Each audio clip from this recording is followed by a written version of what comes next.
নমস্কার, আমি বিজয় বিশ্বাস আর বিজয় ট্রাভেল টেক চ্যানেলের একটি নতুন ভিডিওতে সবাইকে শুভেচ্ছা। আজ চলে এলাম চাকদাতে একটা সুন্দর জমিদার বাড়িতে। অনেক দিন ধরেই ভাবছিলাম এখানে আসার কথা, তো আলটিমেটলি আজ চলেই এলাম। এখন দাঁড়িয়ে আছি জমিদার বাড়ির ছাদে।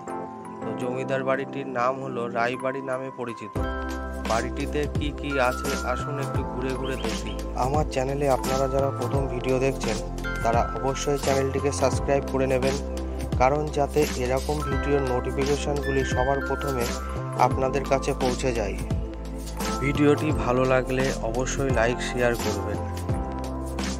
চারিদিকে ঘন গাছপালায় ভর্তি, তারই মধ্য দিয়ে আমরা এগিয়ে চলেছি ভবনটির দিকে।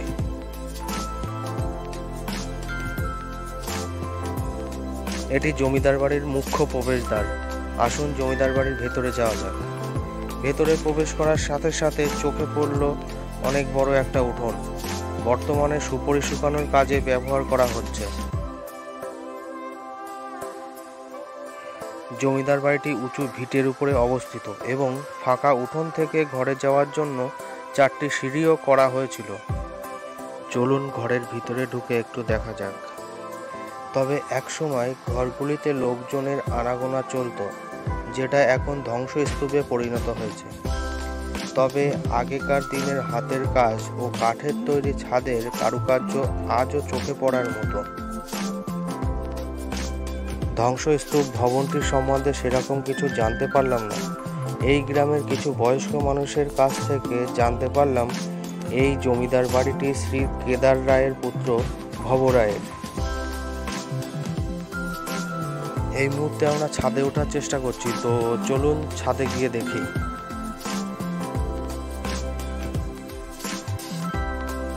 ছাদে উঠেই দেখতে পেলাম ভবনটির একাংশ ভেঙে গেছে এবং সেখানে অনেক আগাছার জন্ম নিয়েছে। প্রাসাদের ভেতরের অংশটা দেখুন, একতলার ছাদ থেকে খুব সুন্দর লাগছে দেখতে।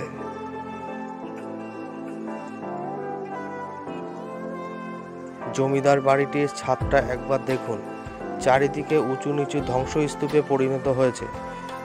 ভেঙে যাওয়া রেলিংগুলি যেন আজও মাথা উঁচু করে দাঁড়িয়ে আছে। এক সময় জমজমাট রায়বাড়িটি আজ ধ্বংসস্তূপে পরিণত হয়ে বাচ্চাদের খেলার জায়গায় পরিবর্তন হয়েছে।